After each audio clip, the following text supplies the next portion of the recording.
वासुदेवा श्री कृष्ण गोविंद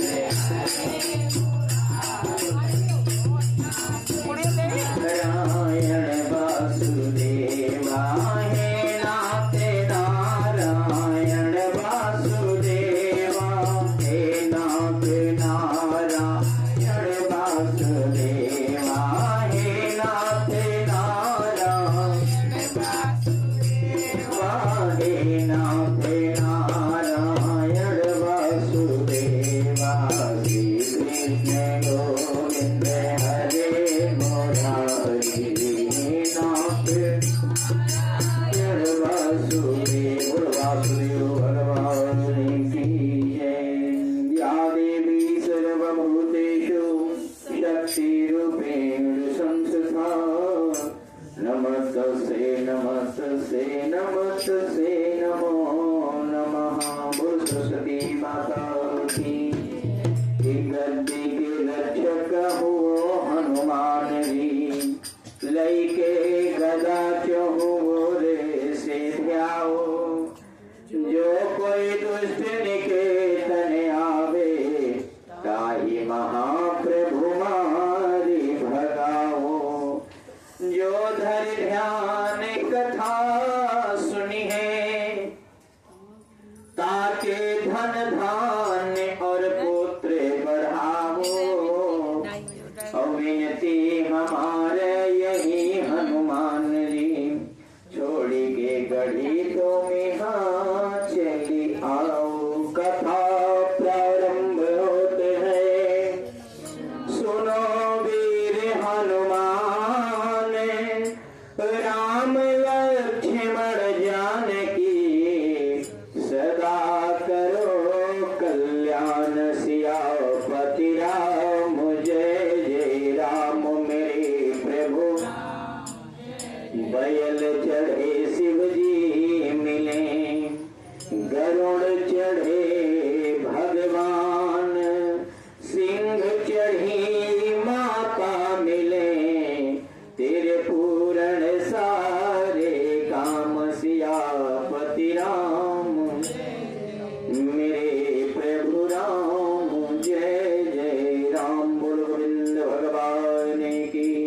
बोल कार्तिक महात्म की। तुलसा महारानी की जय।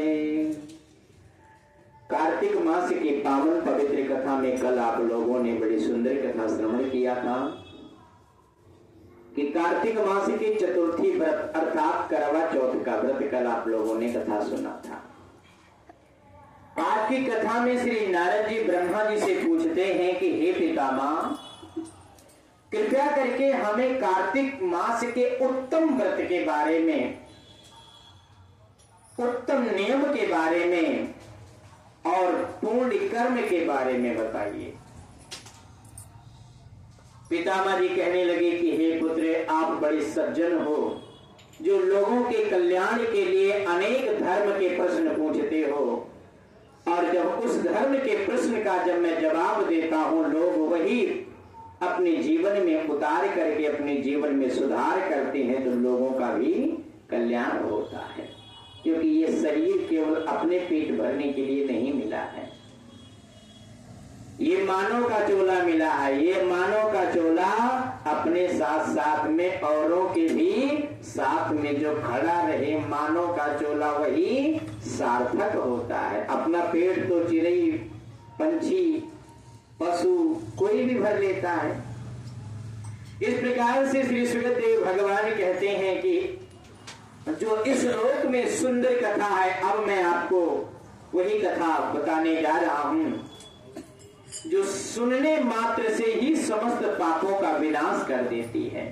हे पुत्र, सूत जी महाराज एक बार नैमिषारण्य तीर्थ में बैठ करके शौनकादि ऋषियों से कहने लगे कि हे ऋषियों, साधुओं की सत्संग, जो साधु संत महात्मा होते हैं सच्चे वाले जैसे प्रेमानंद जी महाराज, इनके दर्शन मात्र से ही मनुष्य का कल्याण हो जाता है।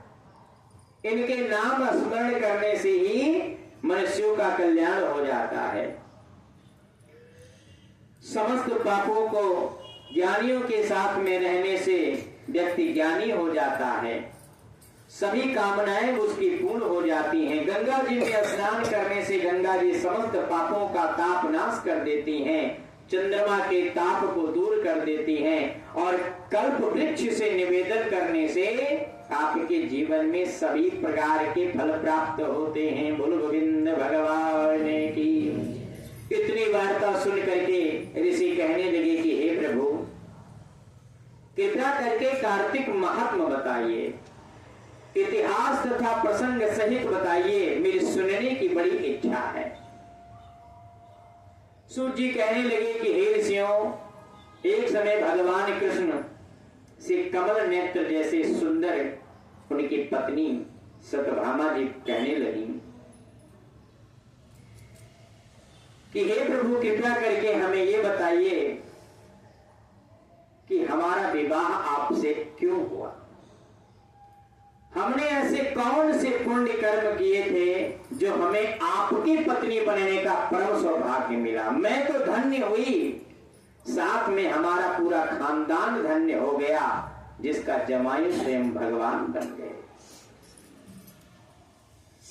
प्रभु, मेरी जानने की बड़ी इच्छा है कि मैंने पिछले जन्म में ऐसे कौन से कर्म किए थे, कौन से व्रत किए थे, कौन से दान किए थे, जो दूसरे जन्म में हमें आपकी पत्नी बनने का सौभाग्य प्राप्त हुआ। ठाकुर जी से जब प्रश्न किया, ठाकुर जी मुस्कुरा करके कहने लगी कि हे देवी जी, वैसे तो मेरे पास 16,108 रानियां हैं, सबसे अधिक प्रिय आप हो। आपके आंगन में मैंने कल्प वृक्ष लगवा रखा है। क्या लगवा रखा है? जिस पृथ्वी पर देवता लोग के सिवाय मनुष्य दर्शन भी कल्प वृक्ष का नहीं कर पाते, सत्यभामा जी के एक जिद पर कल्प वृक्ष लगा दिया था। कल्प वृक्ष के पास में खड़ा करके कहने लगे कि हे प्रिय,